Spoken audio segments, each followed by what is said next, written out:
Bismillahirrahmanirrahim. Assalamualaikum warahmatullahi wabarakatuh. Bismillah, alhamdulillah, wassalatu wassalamu ala habibillah Sayyidina Muhammad ibn Abdillah wa ala alihi wa sahbihi wa mawalah.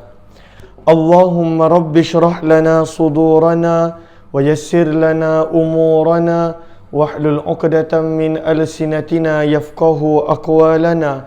Allahumma faqqihna fid din wa 'allimna at-ta'wil.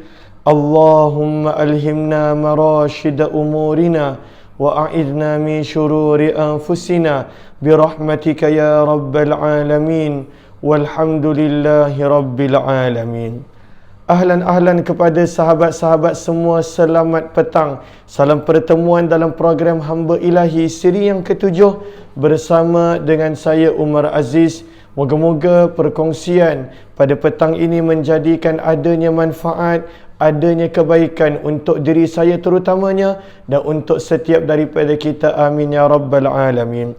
Ahlan kepada sahabat-sahabat semua, Kak Zimah Don, Nur Hayati Yahya, Nazifah Abdullah, Bunga Lawang, Maskana, Sharifah Ruqayyah Al-Habsyi, Zuraida Siddiq, Nur Aini Yusuf, Karimah, Safiyah Zainun Hadi, Rahila Junin, Ayu Muhammad, Aminah Hitam, Nur Hayati Abdullah, Siti Maryam, Anita Maizan, Siti Hajah, Habibah, Nur Asia, Kak Kati Khairuddin, Nurma Daulah, Nur Azia Mota, Nur Asia Ahmad, Zakia Muhammad Nin, Zakamiza Muhammad Amil, Jamalia Manab, Aisyah Usman, Suraya Afandi, Salina, Atika Farziana, Izzi Aish, Kak Nur Aini Yusof, As-Samtullah Raini dan juga sahabat-sahabat yang lain. Ahlan kepada semua. Waalaikumsalam warahmatullahi wabarakatuh. Kepada semua yang memberi salam, terima kasih kepada semua. Moga-moga adanya kebaikan pada pertemuan pada petang ini. Mohon dia sebaik sahabat-sahabat untuk bantu share, bantu untuk kongsi, bantu untuk sebar luas dan juga tag ahli keluarga serta rakan-rakan yang lain. Moga-moga lebih ramai yang beroleh manfaat, insya-Allah. Sebelum kita mula pertemuan kita dalam pembacaan kitab Al-Adhkar Imam Nawawi, apa kata kita sama-sama perbetulkan dahulu niat. Moga-moga pertemuan kita adalah kerana Allah Subhanahu wa ta'ala. Nawaitu ta'alluma wa ta'lim wa tadhakkura wa tadhkir wa naf'a wal intifa' wal ifadata wal istifadah wal hatha ala tamassuki bi kitabillah wa sunnati rasulillah sallallahu alaihi wasallam wa du'a إلى الهدى والدلالة على الخير ابتغاء وجه الله ومرضاته وقربه وثوابه آمين آمين يا رب العالمين. Amin amin ya rabbal alamin. Ahlan kepada semua. Jom kita perhatikan biodata Imam Nawawi yang telah dikumpulkan, dikarang dan ditulis oleh Ibnu Al-Kamaliyah. Dan kita telah tiba pada muka surat yang ke-35. Kita tiba pada muka surat yang ke-35 pada perenggan yang ke-3. Lalu mohon sahabat-sahabat untuk bantu juga saya untuk maklumkan bagaimana suara saya jelas. Adakah jelas, dan kalaulah jelas daripada mana, supaya kita harap kita boleh teruskan perkongsian tanpa sebarang gangguan, hendaknya dengan izin Allah Subhanahu wa ta'ala. Lalu adakah jelas? Kalau jelas, mohon sahabat-sahabat maklumkan jelas daripada mana. Moga-moga bermanfaat, insya-Allah. Lalu ada yang kata daripada Puchong dan juga daripada tempat-tempat yang lain. Lalu terima kasih yang memberi maklum balas, terima kasih.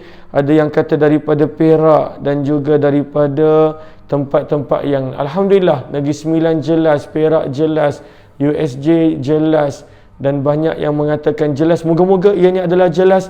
Kalaulah ada sebarang masalah, lalu mohon sahabat untuk keluar dan masuk semula, ataupun boleh juga untuk melihat daripada YouTube Umar Aziz, insya-Allah.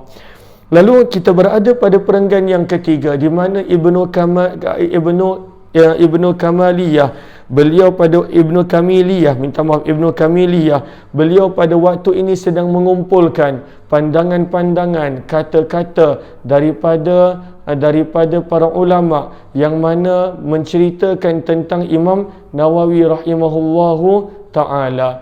Maka jom kita lihat bagaimana di sini diambil dan dinukilkan daripada Syekh Syamsuddin Az-Zahabi rahimahullahu ta'ala. Maka pada perenggan ketiga, saya tidak akan terangkan banyak, cumanya saya akan baca apa yang telah diterjemahkan oleh penterjemah di sini.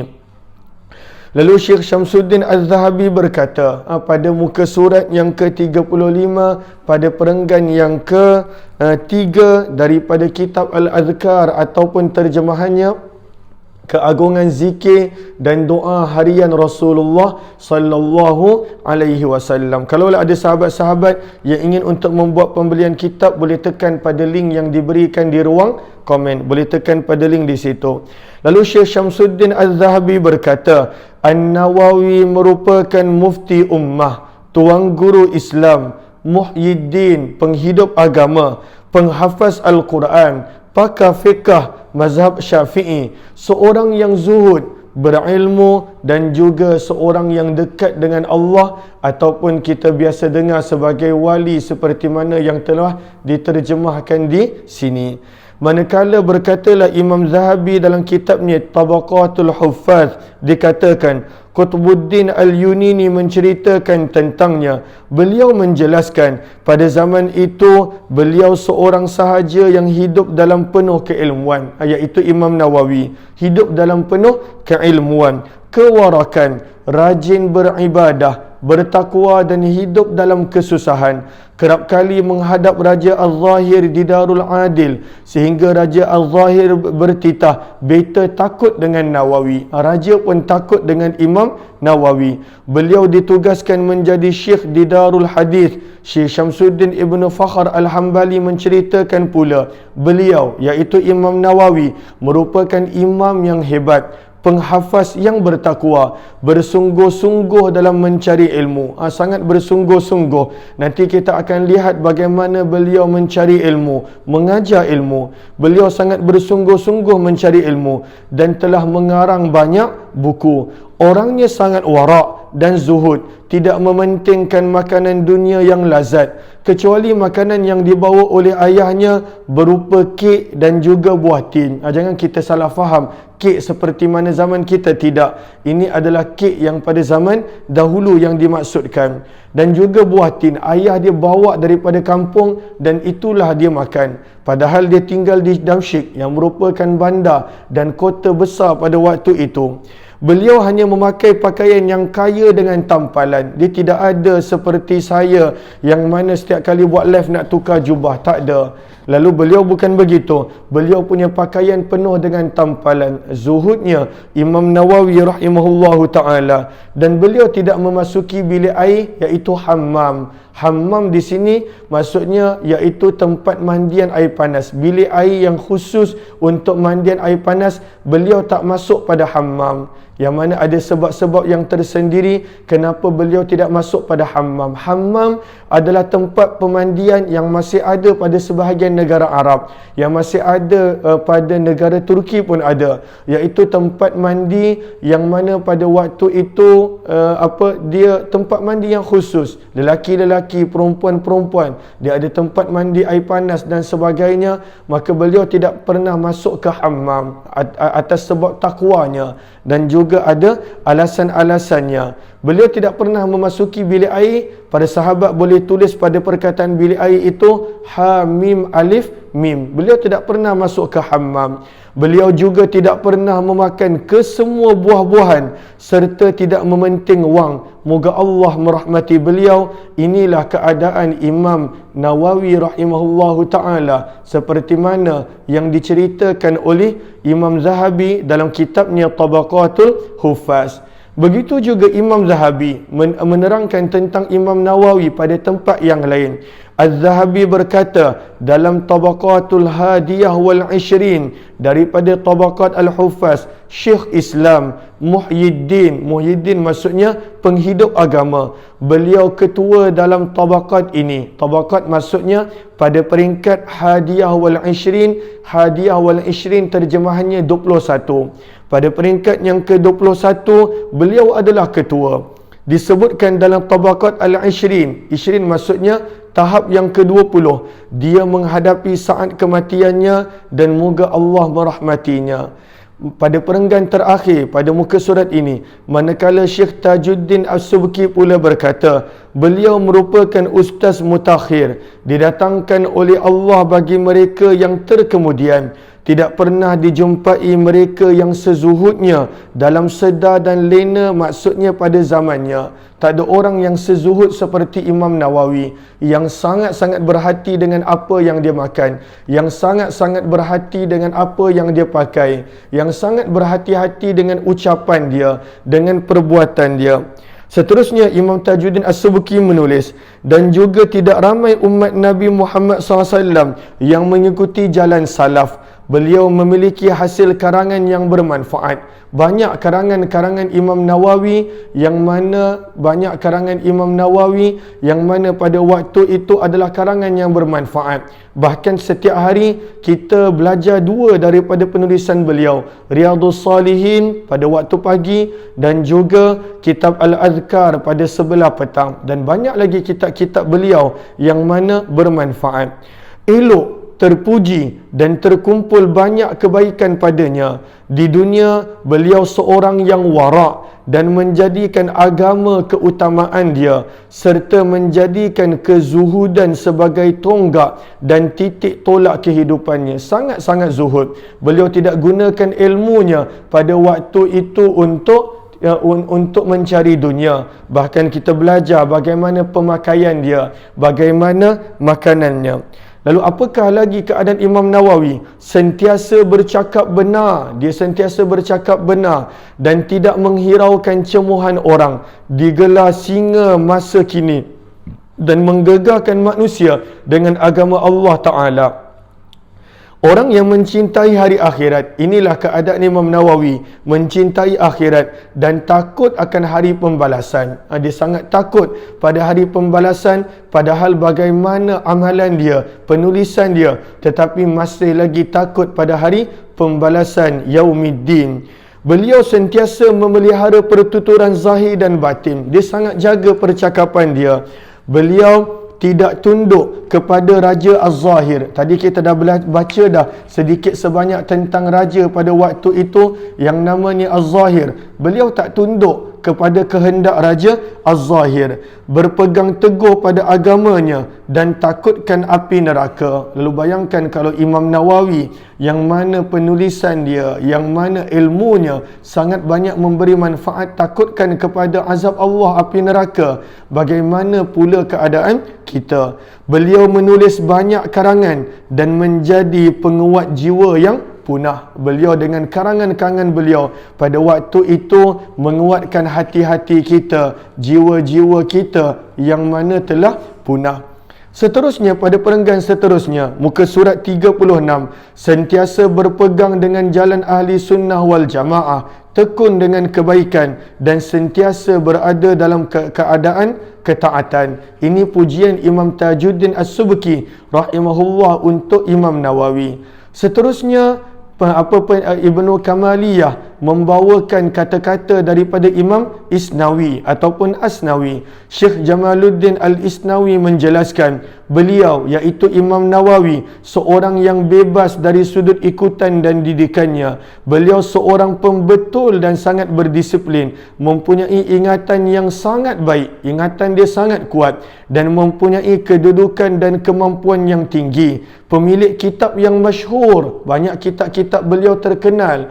Kita sedang pegang Al-Azkar yang sangat terkenal, dan juga kita ada mengulang kaji Riyadhus Salihin yang juga sangat terkenal. Beliau, moga Allah merahmatinya, dari segala aspek kerja dan kezuhudan serta kesabaran dalam mengharungi kehidupan yang sukar. Ini adalah keadaan Imam Nawawi rahimahullahu ta'ala. Lalu ini adalah keadaan Imam Nawawi rahimahullahu ta'ala. Seterusnya, selepas membawa kata-kata Imam Zahabi, kemudian Imam Tajuddin As-Subki, kemudian Syekh Jamaluddin Al-Isnawi, yang seterusnya Syekh Sirajuddin Ibnu Mulakin pula menegaskan, beliau iaitu Imam Nawawi merupakan seorang syekh, imam, mahir dalam pelbagai ilmu dan mengarang pelbagai buku yang faedah. Lalu semestinya Imam Nawawi rahimahullahu ta'ala banyak pada waktu itu mahir dalam pelbagai bidang. Beliau mahir dalam pelbagai bidang. Beliau mahir dalam fiqah, semestinya mahir dalam hadis, dan juga mahir dalam pelbagai bidang-bidang yang lain. Seterusnya di sini apa kata Ibnu Mulakin berkenaan tentang Imam Nawawi rahimahullahu ta'ala, seorang hamba yang zuhud dan wara', tidak mementingkan dunia, tetapi hatinya terikat dengan akhirat, mengorbankan dirinya dalam membantu agama Allah serta tidak mengikut hawa nafsu. Salah seorang daripada ulama yang salih dan juga orang yang arif dalam beribadah kepada Allah, seiring di antara ibadahnya, waraknya dan juga zuhudnya, seiring ilmunya, zuhudnya, waraknya. Begitu juga kata Ibnu Mulakin, beliau juga tekun dalam urusan agama, sangat mengikut sunnah Rasulullah serta beliau menghidupkan sunnah dan agama. Sebab itulah gelaran beliau Muhyiddin, menghidupkan agama. Lalu ini adalah kata-kata daripada Ibnu Mulakin tentang Imam Nawawi rahimahullahu ta'ala. Lalu kita nampak banyak banyak imam-imam, banyak ulama-ulama yang pada waktu itu memuji akan keadaan Imam Nawawi rahimahullahu ta'ala. Seterusnya dibawakan kata-kata oleh Imam Ad-Damiri rahimahullahu ta'ala. Maka di sini Syekh Kamaluddin Ad-Damiri pula menerangkan. Tadi kita dah dengar tulisan daripada Ibnu Mulakin, kita telah dengar daripada Jamaluddin Al-Isnawi, kita telah dengar daripada kata-kata Tajuddin As-Subki, kita telah dengar kata-kata daripada Syamsuddin Az-Zahabi rahimahumullahu ta'ala. Seterusnya Syekh Kamaluddin Ad-Damiri pula menerangkan kepimpinan agama, penunjuk kebenaran, kewarakan dan kezuhudan Imam Nawawi telah diakui. Beliau iaitu Imam Nawawi memiliki kemuliaan yang jelas. Kata-kata Imam Nawawi indah dan beliau berani menegur pihak berkuasa. Beliau berani, beliau tidak menyembunyikan kebenaran. Beliau sangat berani menegur pihak berkuasa, yang mana itu bukanlah perkara yang mudah. Untuk menegur pihak berkuasa bukanlah sesuatu yang mudah, tetapi itu ada pada kekuatan Imam Nawawi rahimahullahu ta'ala. Seterusnya kata Imam Ad-Damiri, oleh sebab itu Allah menjadikan memori tentangnya sentiasa hidup walaupun setelah kematian dia. Banyak orang bercakap tentangnya, membaca karyanya, pada waktu itu mengenalinya kerana dia berkata benar walaupun kepada pemerintah. Ahli keilmuan juga mengetahui tentang kebesaran dan keberkatan Imam Nawawi. Allah turut menjadikan hasil karangannya bermanfaat setelah kematian dia. Kita masih lagi membaca kitab-kitab beliau seperti Al-Adhkar, Riyadhus Salihin, Majmu', Bustanul Arifin, Arba'in Nawawi. Kita masih lagi pada waktu itu mengambil faedah membaca daripada karya-karya Imam Nawawi. Tiada siapa dari kalangan para mazhab yang mampu menandinginya serta menjadikan hati sentiasa mencintainya, seolah-olah akrab dan selalu bersama dengan dia. Kita amat kenal dengan Imam Nawawi. Hati kita mudah untuk mengenali dan membaca karya Imam Nawawi kerana pada waktu itu Allah menjadikan hati kita dekat dan selalu seolah-olah selalu bersama dengan dia. Perenggan yang seterusnya, keupayaan Imam Nawawi dalam menuntut ilmu menjadikan kedudukannya paling tinggi dalam kalangan ahli sezaman dia. Nanti kita akan belajar bagaimana beliau menuntut ilmu, pengorbanan dia dalam untuk menuntut ilmu. Beliau sentiasa berdoa kepada Allah secara rahsia maupun terang-terangan. Beliau sentiasa berpuasa dan berjaga di waktu malam. nanti kita akan tengok bagaimana waktu malam Imam Nawawi rahimahullahu ta'ala, bagaimana waktu siang dia kerap berpuasa, dan nanti kita akan baca bagaimana Imam Nawawi dia sahur dan bagaimana dia berbuka puasa. Lalu banyak je orang puasa, tetapi bagaimana sahur dan berbuka mereka. Tetapi Imam Nawawi seorang yang mana dahlah berpuasa kerap, tetapi makan sahur dan berbukanya tidak ada orang yang boleh seperti beliau. Seorang yang sangat zuhud. Beliau sentiasa berpuasa dan berjaga malam, tidak memakan buah-buahan di Damsyik sekiranya mengandungi syubhah yang nyata. Lalu pada waktu itu kita nampak bagaimana Imam Nawawi, kenapa dia tak makan buah daripada Damsyik, dia hanya makan buah zaitun yang ayahnya bawa daripada kampung. Maka di sini Imam Ad-Damiri menerangkan kerana syubhah pada buah itu. Hanya pada waktu itu dia tinggalkan dan dia langsung tidak makan buah-buahan Damsyik pada zaman dia. Padahal Damsyik terkenal dengan salah satu tempat yang subur dan tempat yang mana pada waktu itu mempunyai buah-buahan yang terbaik. Beliau juga tidak masuk ke tandas untuk memperolehi kenikmatan. Maksudnya beliau tidak masuk ke hammam tadi, tempat mandian air panas. Beliau tidak masuk untuk mendapat kenikmatan. Beliau berpegang pada peribadi orang yang berilmu dan takutkan Allah. Beliau telah difitnah secukup-cukupnya dengan apa yang datang daripada bapanya dan sekaligus memberi pengajaran pada dirinya bahawa jangan suka bertanya orang. Nanti kita akan pelajari kenapakah Imam Nawawi difitnah dan bagaimanakah keadaan beliau di hujung riwayat beliau. Beliau tidak pernah berkahwin sehinggalah beliau meninggal dunia. Beliau habiskan usianya untuk ilmu, mengarang, menulis. Lalu beliau pada waktu itu, pandangan beliau adalah pada waktu itu mengutamakan ilmu lebih daripada mempunyai isteri dan keluarga. Lalu beliau tidak pernah berkahwin dan beliau meninggal dunia dalam keadaan begitu. Inilah pengorbanan Imam Nawawi untuk Muhyiddin pada waktu itu menghidupkan agama, dan untuk pada waktu itu untuk Imam Nawawi menyebar dan menghabiskan usia dia mengajar serta menulis karangan-karangan berkenaan dengan agama. 2 kali beliau menunaikan haji yang mabrur tanpa sebarang riak dan sum'ah takabur. Allah juga menyucikan hatinya daripada kekerasan dan beliau sentiasa memelihara lidah serta pendengarannya. Ini adalah pandangan yang telah dinukilkan daripada Imam Ad-Damiri rahimahullahu ta'ala. Pada muka surat yang ke-37, Burhan Ibnu Da'maq berbicara dalam kitabnya. Lalu ini pada muka surat 37.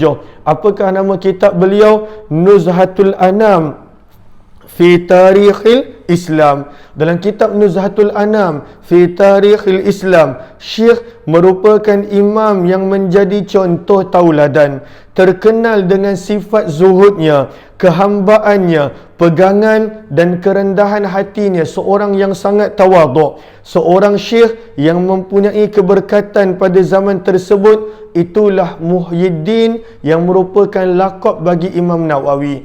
Imam Nawawi punya lakab adalah Muhyiddin, penghidup agama. Az-Zahabi pula menegaskan, tadi kita telah baca tentang Az-Zahabi, Syamsuddin Az-Zahabi.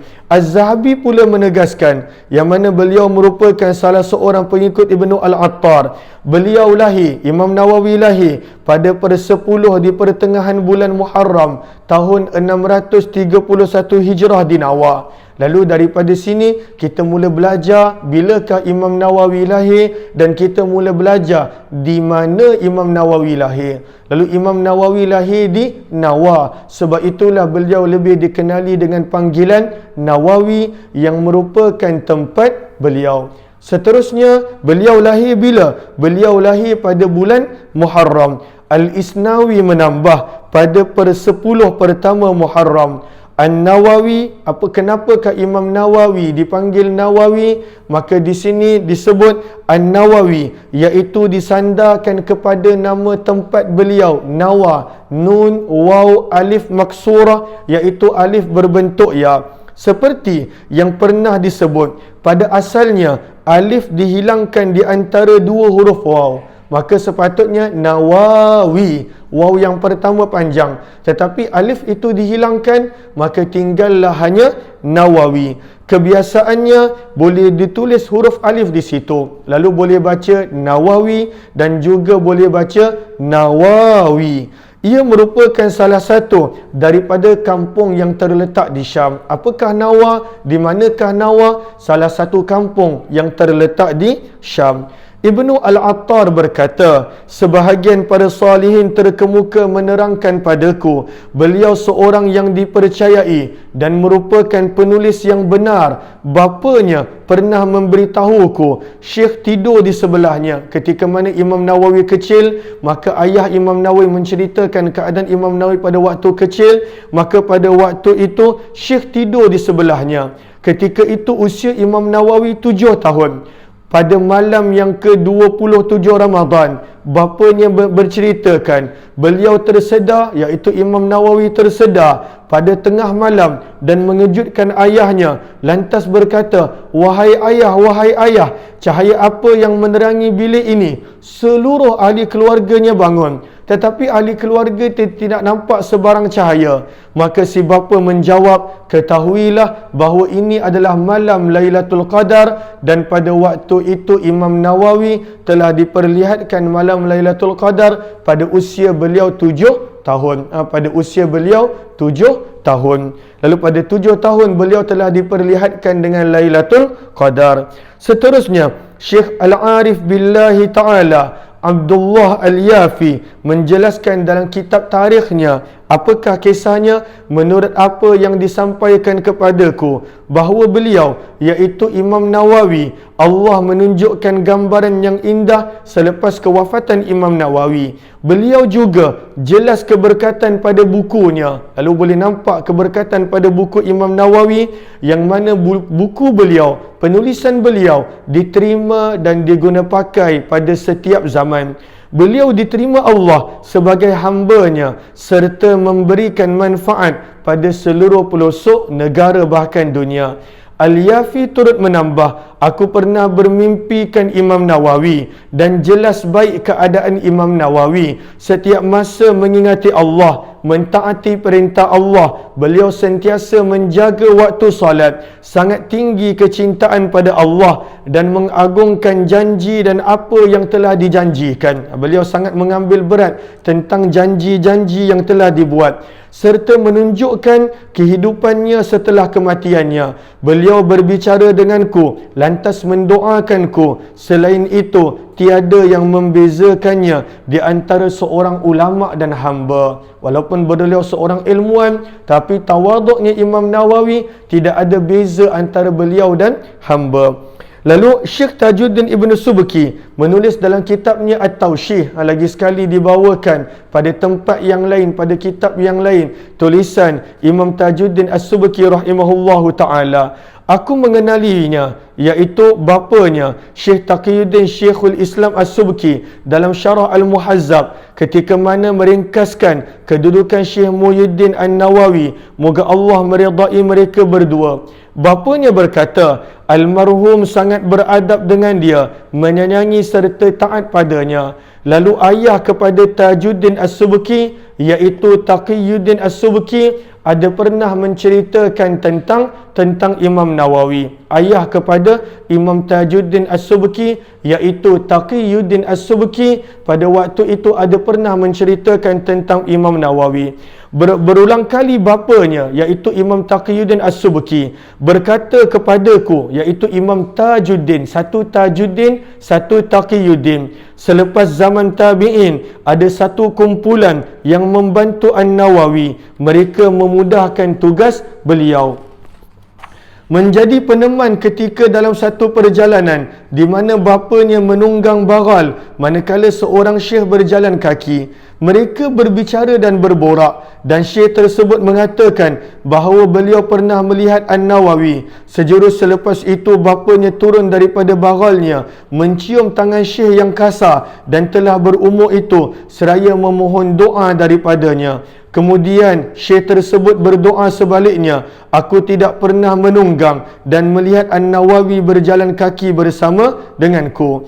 Lalu bapanya pernah tinggal di Darul Hadis Al-Ashrafiyah dan bertahajud pada waktu malam menghadap kesan tinggalan yang mulia, meletakkan pipinya di atas tanah yang bertikar. Lantas An-Nawawi berkata, sesungguhnya perbuatan ini ditegah. Bapanya menambah, An-Nawawi mengetahui hal tersebut. Kita akan ulang balik kisah yang panjang di antara Imam Taqiyuddin As-Subki ini, dan insya-Allah kita akan sambung balik esok. Saya melihat masa tidak mengizinkan, telah cukup 30 minit. Lalu kita akan ulang balik daripada penghujung muka surat yang ke-37, bagaimana Imam Tajuddin As-Subki menukilkan daripada bapanya Taqiyuddin As-Subki tentang Imam Nawawi rahimahullahu ta'ala. Moga-moga bermanfaat insya-Allah. Kita masih lagi sampailah pada muka surat yang ke-55 adalah biodata Imam Nawawi rahimahullahu ta'ala, dan kita akan baca kerana kita nak mengenali pengarang yang telah menuliskan kitab yang berada di hadapan kita. Kita nak mengenali beliau bukan apa, supaya kita boleh tahu pengorbanan beliau untuk agama dan betapa beliau telah melakukan banyak tentang agama, untuk agama, yang akhirnya Allah terima dan menjadilah penulisan beliau diguna pakai hinggalah ke hari ini. Moga Allah berikan manfaat dan moga Allah membalas jasa dan kebaikan beliau. Saya menyuruh sahabat-sahabat, esok adalah 28 hari bulan 1 daurah kitab ringkasan Syama'il. Maka ringkasan Syama'il kita akan buat dalam 2 sesi. Yang pertama 9 pagi hinggalah 11 ataupun sehingga waktu Al-Fadil Ustaz Hazri Hashim mampu, dan kemudian selepas Zuhur jam 2 suku hingga jam 4 suku kita akan membaca kitab ringkasan Syama'il yang telah diterjemahkan oleh Al-Fadil Ustaz Hazri sendiri. Saya harap sahabat-sahabat boleh melapangkan masa dan bersama dalam tempoh selama 4 jam tersebut, supaya boleh mendapat riwayat dan juga boleh mendapat manfaat daripada hadis-hadis riwayat yang ada dalam kitab ringkasan Syama'il. Lalu harap untuk esok sharekan dan juga ajak yang lain untuk bersama dalam daurah ringkasan Syama'il bersama dengan Al-Fadil Ustaz Hazri Hashim 9 pagi sesi yang pertama, sehinggalah Al-Fadil Ustaz Hazri boleh lakukan sampai pukul berapa, dan jam 2 suku insya-Allah sampailah kita lihat sampailah khatam kitab tersebut. Lalu saya harap para sahabat dapat bersama, dan di sini saya nak mengucapkan jutaan terima kasih kepada sahabat-sahabat yang mana telah menginfakkan untuk kitab-kitab ringkasan Syama'il. Kita telah hantar madrasah di Perak, Pondok Moden. Kita telah hantar kepada Ma'had di Perlis, Al-Mashhur. Kita telah hantar di madrasah di Kelang, kemudian madrasah di Ulak Lempik, kemudian madrasah di Hulu Langat, kemudian madrasah di Perak, kemudian ada madrasah di Pahang. Alhamdulillah, kita telah hantar kitab-kitab yang telah diinfakkan oleh sahabat ke semua tempat. Moga-moga adik-adik yang sedang belajar pun mereka dapat mengenali Nabi sallallahu alaihi wasallam. Lalu saya ucapkan terima kasih kepada semua yang telah menginfakkan untuk kitab ringkasan Syama'il. Moga-moga Allah balas dengan sebaik-baik kebaikan, keberkatan dan juga nikmat di dunia dan akhirat.